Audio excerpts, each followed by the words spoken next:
Hello, friends, and welcome. I'm your co-host, Andrew Lazaga, here with Dubside. And you're listening to the DUBCAST with Dubside.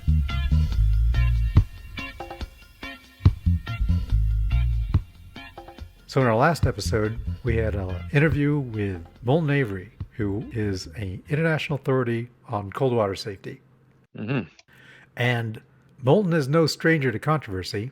His ideas on wearing thermal protection were dismissed by prominent instructors in the sea kayaking community for years before being accepted. He was also kicked off of the Facebook group Church of the Double-Bladed Paddle. Okay.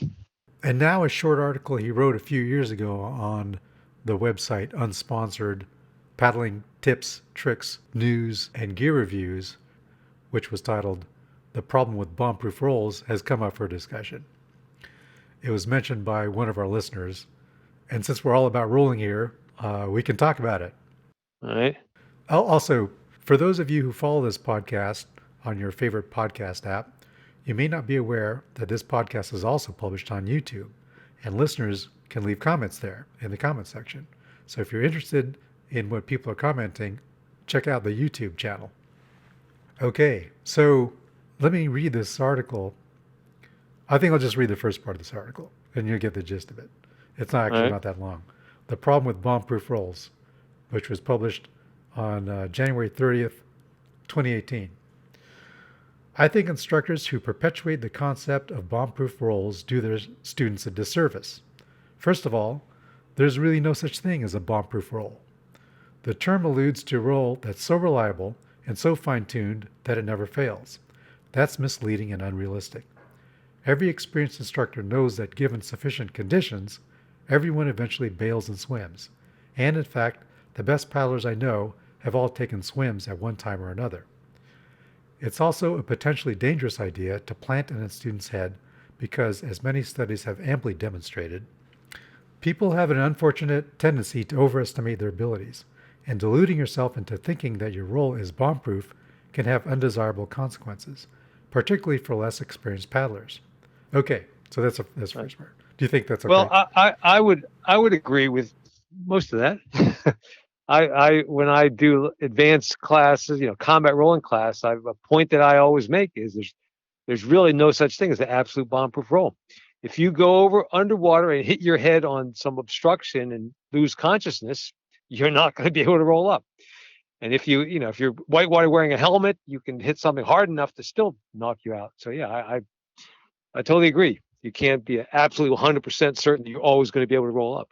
Oh, sure. I think I have a bomb-proof roll, but I also understand that under the right sea conditions or psychological conditions, you could miss your roll. Yeah. For instance, your kayak can get pinned on rocks, or your kayak can hit somebody else's kayak, or you can get stuck in a cave. Yeah. And swept under a low bridge at high tide, and you can't there's no physical space for you to get your head above over the kayak. Yeah. Your paddle can break in the surf. That's happened to me before. I was able to roll up with half of the paddle, but I can imagine a paddle being broken to the point where you couldn't, where you lost it or, well, then there's your hand roll, right? So, Yeah. Of course, I mean, it makes sense that your roll isn't going to protect you 100% of the time, and that you should plan for that rare instance when, for whatever reason, it's not going to work. Yeah. I know, though, there are some instructors that don't always dress for cold water. Brian Schultz says it's a judgment call. Did he say that in one of ours, or did I have it somewhere else? I remember he that was his line. They say dress for the water temperature, but if you do that, you can be way too hot. And if you don't dress for water temperature, you can be way too cold if you go in. But you pretty much have to use your own experience and judgment and make your call and take your chances. And if you don't have any experience, then you have to be really, really cautious and really dress for the water. But if you've got lots of experience, you can decide, all right, well, I think in this set of circumstances, this will work. And I'll be safe enough for myself and do it that way. But, of course, it's possible that someone may seriously overestimate their skills or their judgment may be off. Yeah. If you're a skilled paddler, it's unlikely that if you practice good judgment and develop your skills, you're going to run into trouble. But your judgment can fail, your skills can deteriorate, and thermal protection is one of the last layers of defense. Yeah. So it's probably wise to protect yourself from events that have even a rare possibility of occurring, given that the stakes are so high. Yeah. Okay, well, that's enough of that. Let's go on to the next episode.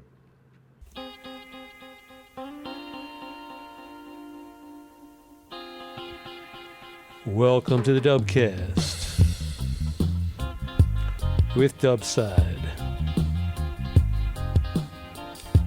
This is DUBCAST number 39.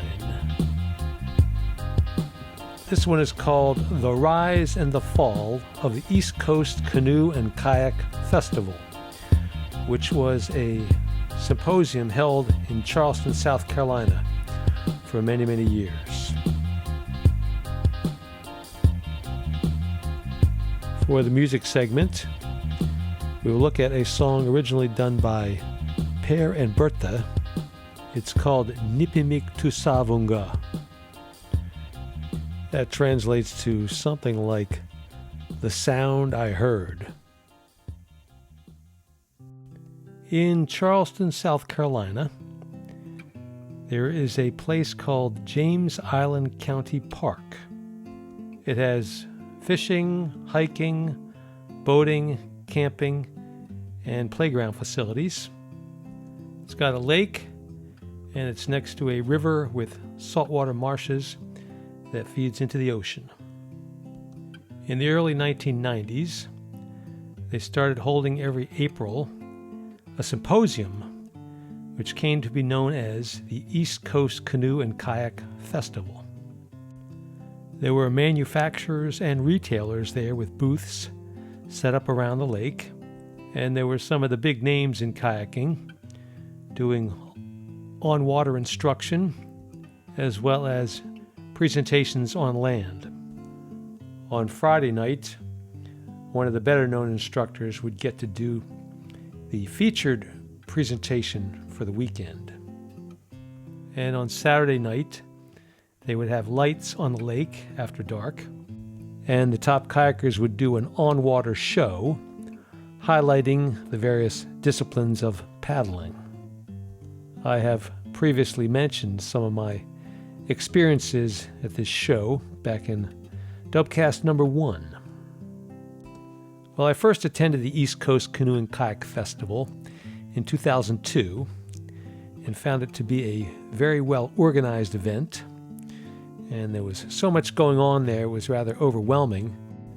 Presentations about how to pack a kayak for camping, what to cook when you're camping, exotic places people have gone to, what to look for when you're buying your first kayak, etc.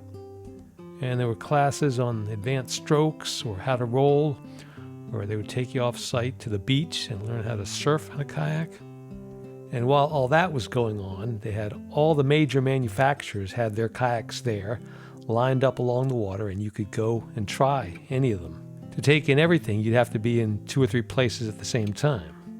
There were noteworthy kayak personalities present, such as Derek Hutchinson, Nigel Foster, Karen Knight. There was Greg Barton, who's an actual Olympic gold medalist there doing classes on the forward stroke. And other people like Wayne Herodowich, Michael Gray, Russell Farrow, and others. Over a period of some years, I was eventually worked my way up into that list of names, although I still think those names are far bigger in kayaking than my name is. So to become an instructor at the Charleston event, there's a process you have to go through.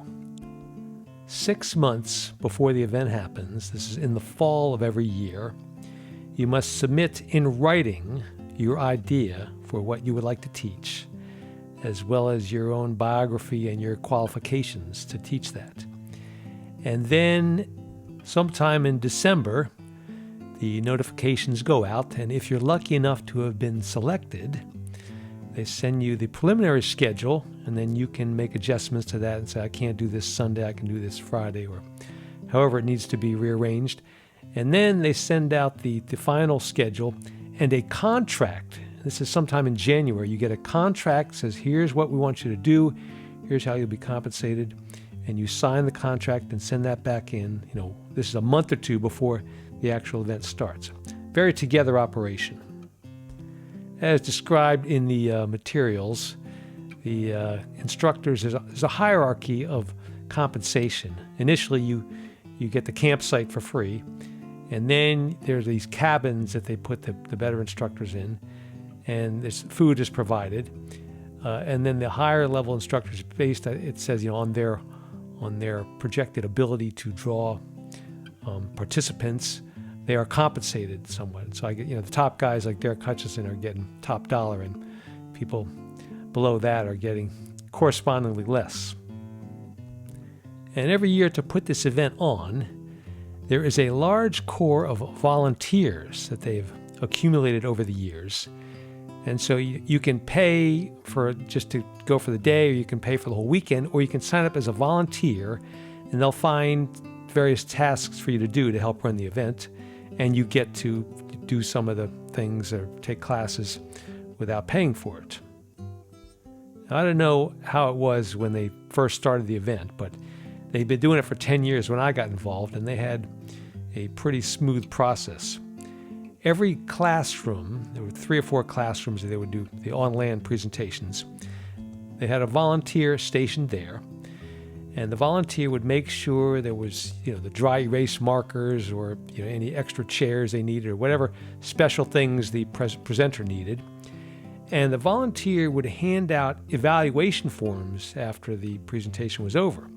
And you just say, what did I like about this or didn't like, or what could be better, or, And they had data then going back every year on what presentations worked well, what people thought about them. And the volunteer also made a note of how many people were in attendance when the presentation started and how many people were still attending when the presentation was over. In running any kind of organized event, there are all sorts of problems that can occur when things aren't run very well. And thinking of all the places I've gone, things I've been involved with, I can come up with quite a list of ways that snafus can occur. Some of these relate to the scheduling of the event. You can have ambiguous schedules or unspecified what's supposed to happen or where it's supposed to happen. You can have technical delays with presentations.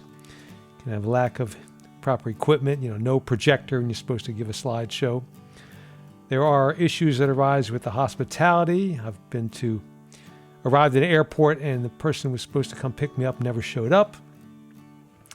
There are hospitality things such as the campsite a person stayed at has got moved. You were told, you have to relocate here after you got all set up. I've done things where there was no shower provisions for the instructor for more than a day, 2 days with no shower.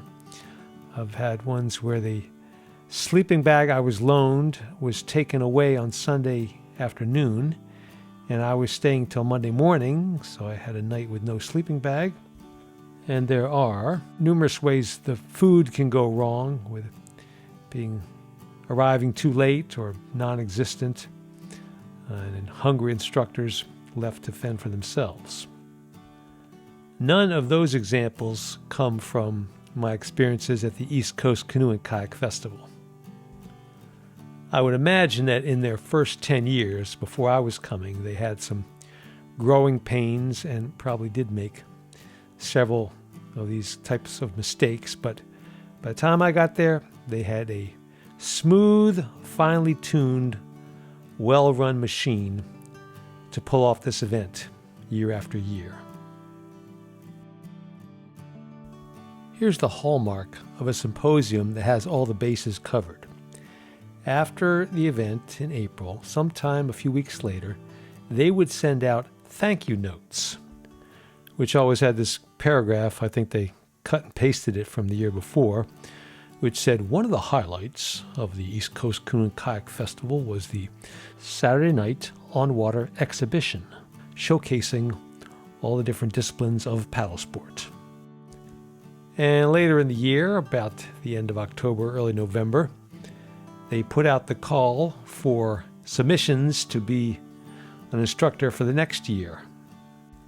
They wanted you to specify the proposed title of your course or class, the intended audience, the proposed venue, could be on the water or on land, any prerequisites for your class, the craft that it would appeal to, whether kayak or canoe or something else, a detailed program description, and a brief synopsis, and the facility, and any other special concerns you might have.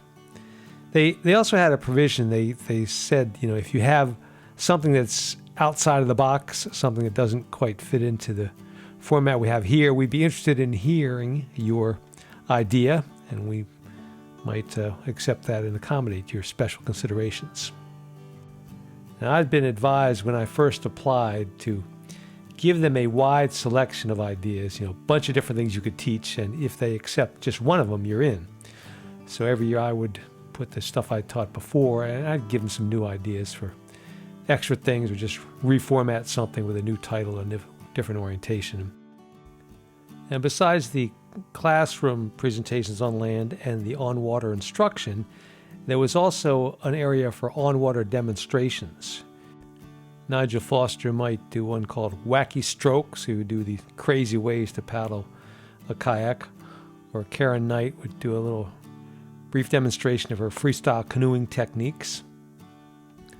Fairly early on in my instructing there, they integrated a Greenland ropes demonstration into the demo schedule. They actually went to the trouble to dig holes in the ground and install posts for me to hang my ropes on. I would leave the ropes set up there through the weekend, and one year, I think it was about 2006, I went down there for the Saturday night demonstration on the water, and the sun hadn't set yet, and I started playing on the ropes, and people were gathering to come. And I got a good crowd there, and they were watching me do things, and other people were trying things. And then it was about time for the on-water program. So I said, okay, everybody, step aside over here, turn around, and on the water we'll have our kayak show. And so the next year I suggested, why don't we make that an official part of the program? Put that on the schedule. 7:30 Dubside ropes demonstration, 8 o'clock on-water demonstration. And they did. And from then on, that was the way the schedule read. 7:30 Dubside ropes, 8 o'clock show. Which meant that I had to scramble to get ready for being on the water after being on the ropes. And as another indication of a very well-run event, they printed up every year about a 30-page pamphlet listing all the classes on water and on land and the demonstrations, bios of all the instructors, the schedule of where and when everything was, and a list of the vendors that were there. And there were pictures all through it from the year before, and there was color on the cover and had advertisements in there. It's really a publishing effort to get all that information together, verify the information, and get it printed up in time for the event. And I remember that, I think it was the first year I was there, there was a scheduled demonstration during the day. Nigel Foster was going to demonstrate rolling a kayak, and I watched that. And he showed, a couple different rolls with his Euro paddle, the way he paddles. Somebody asked him, can you demonstrate for us a hand roll? And Nigel said, well, it's been a while since I did one, but let me try it. And so he did, and people appreciated that. And then, so for the next year, when I wrote up the course descriptions, I said, maybe we need a dedicated time and place to see a hand roll done. This being the big goal of rolling. If you can roll with just your hand, you're extra cool. So I offered, I could demonstrate a hand roll. If somebody wants to see an actual hand roll done, we can put that on the schedule, and I'll do that. So they did. And I did that on the schedule for I think the next 10 years. It seemed to work well, and I guess they got good feedback on it. So that became part of the regular program. As the years went on, some of the bigger names moved on. So Derek Hutchinson stopped coming, and Karen Knight no longer came to the event. And I was working my way into being more one of the featured names and thought I was really a big part of the program. But still, every fall when I sent in my ideas, I tried to remember not to take it for granted that they would accept me. They could always, not reply, indicating that, we don't need you this year. And so I had to be aware that that was always a possibility. Well, after 10 years of going to this event, the administrative team had some changes in personnel. The guy I was dealing with for selecting the instructors each year he moved up to a higher position in the Charleston County Parks Administration. So there was a different person, and I think that position changed hands once or twice, but they kept having me come back. Somewhere in this time period, the overall numbers for people interested in paddling was either leveling off or going down a bit. We had that recession in 2008, and so years after that, we weren't quite getting the numbers they'd been getting before, in Charleston anyway. And the facility there in James Island County Park can accommodate way more. They would get maybe 1,000, maybe up to 2,000 people through it for the whole weekend passing through. And that park, they had parking lots and fields and other ponds and things. They could double, triple the numbers and accommodate it just physically. And so I think the organizers at some point were looking at ways to do that. How can we expand this? We've got the capacity here, so what can we do to build this up? Leading up to 2013, I had been doing classroom presentations and demonstrations on land with folding kayaks. But I got the idea to do a folding kayak on water class in which we would put together folding kayaks, and then we paddle them, and then we take them apart and maybe have someone pick us up in a car or bus or something and take us back, like I did in Philadelphia, to give people the idea for that. And it took me some doing to get 6 folding kayaks to borrow from a local manufacturer. But the organizers decided they would go for that. So they had me on the schedule as, Introduction to Folding Kayak Master Class with Dubside, which, the master classes costs an extra $20 or $30.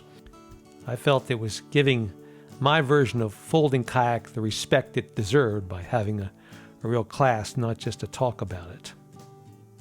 And in the meantime, the organizers had decided to go for a big experiment.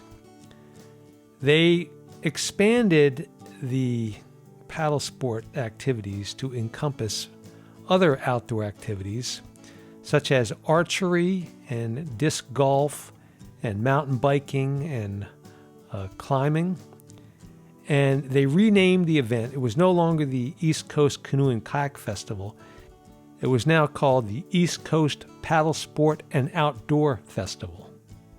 They had made some changes to the schedule. They had taken out that Saturday night on-water demonstration completely, which also meant that my ropes demonstration right before it didn't happen either. They had me doing ropes somewhere else a little bit earlier.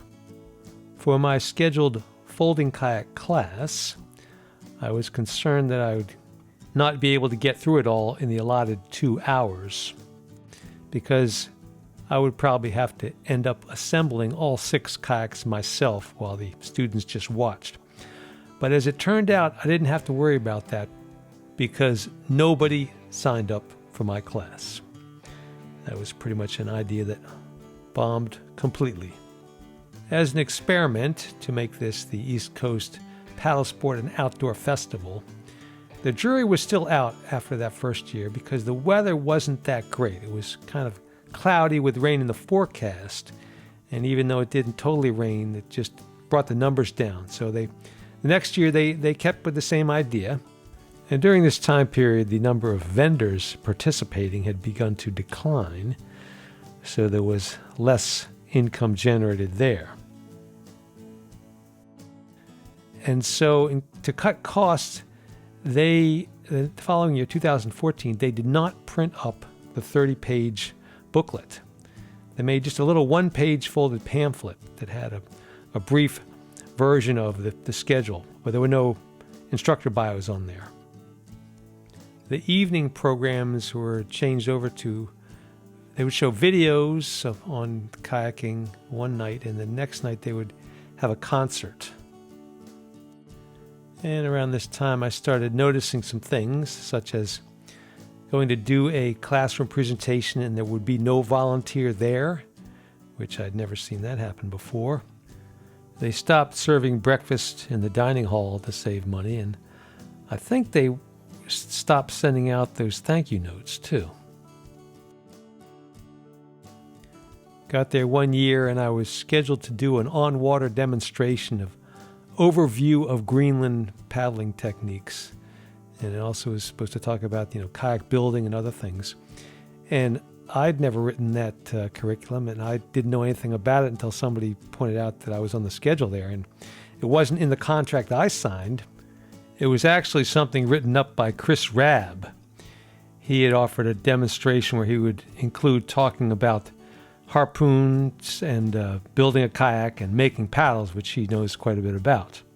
Well, for the organizers to take all the course descriptions and all the available instructors and just mix and match to their own liking, that was certainly a new one on me.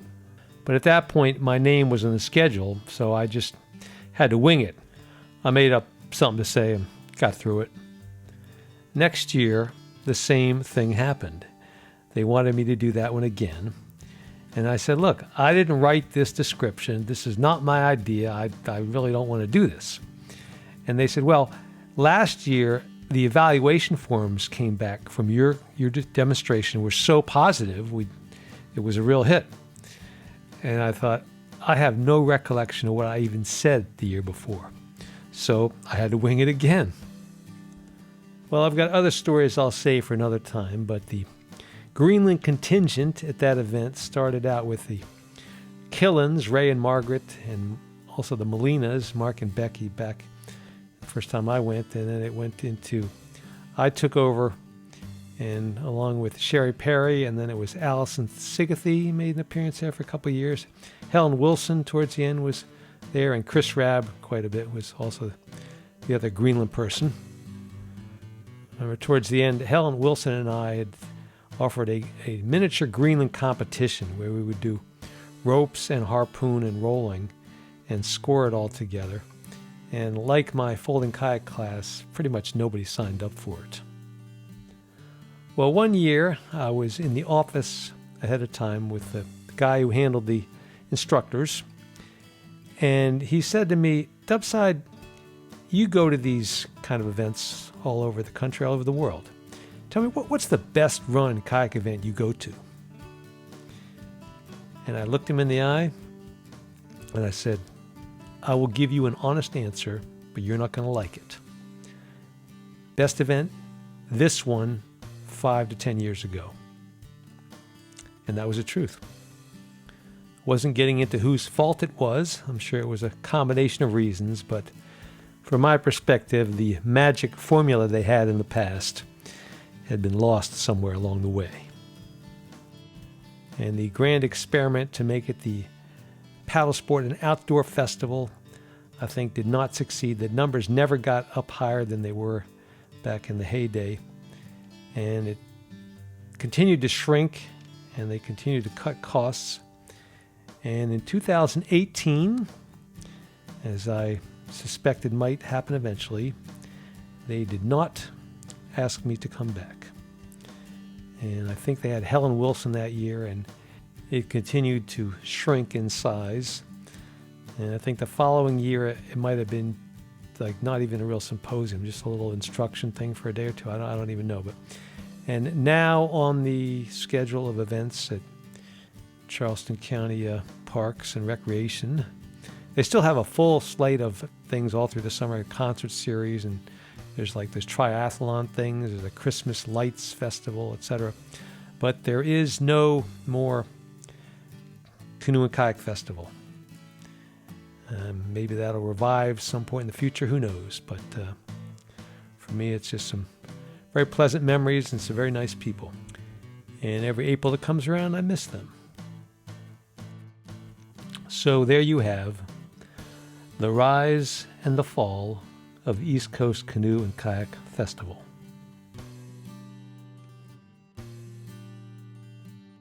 Okay, music time. There was a band, very influential band in Greenland from the 1970s called Sume. I haven't given you any Sume music yet, but I'll get to that sometime later. The guy in the band, the guitar player, was named Per Bertelsen, and sometime in the early 1980s, he teamed up with his sister and formed a group called Per and Birthe. About 1982, they did an album called Kisimiinngilatit, or You Are Not Alone, but that was not put out on a CD until 30 years later, so in 2012 it came out. And I'm going to give you a version of their song called Nipimik Tusaavunga, which is something like the sound that I heard. And this talks about going out, walking, and hearing what it sounded like. So here we go.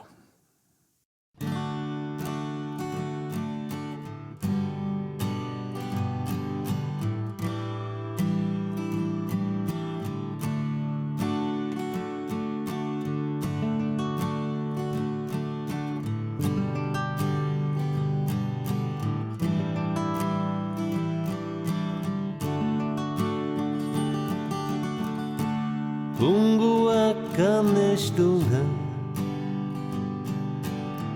Angesh damut pesustunga Nipimik Tusaavunga Utekusane kapunga Tavalusa tepunga Pasiniani ashdunga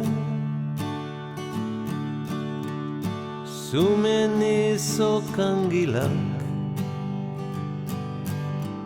Esitumi pikangilak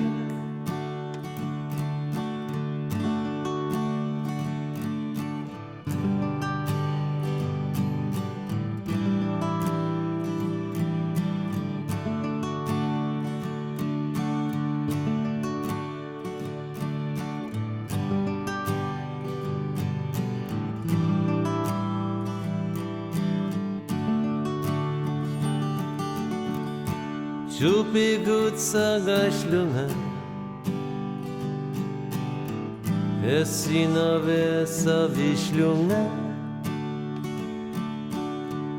Tusasanut akivunga Asiniani ashlunga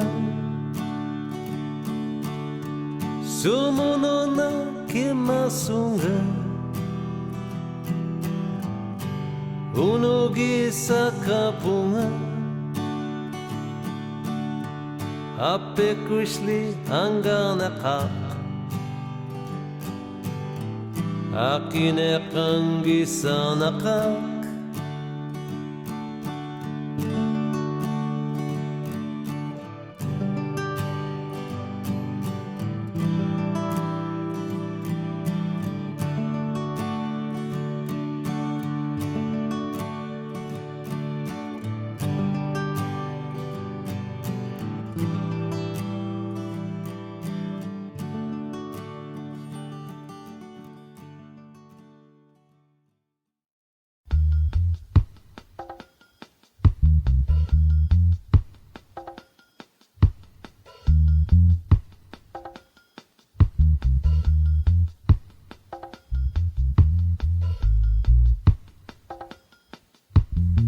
So that is Nipimik Tusaavunga by Per and Birthe from their CD Kisimiinngilatit. You can purchase that at atlanticmusic.gl and hear their version, which is a bit more embellished than mine. If you recall, in episode 30, I did a medley of many of the songs I'd done before that, stringing them all together. But I didn't get to all of them. So maybe it's time to pick up those ones I omitted last time, as well as the intervening 10 more or so that I've done since then. So in Dubcast number 40, we will do another musical medley. Thank you for listening to the Dubcast.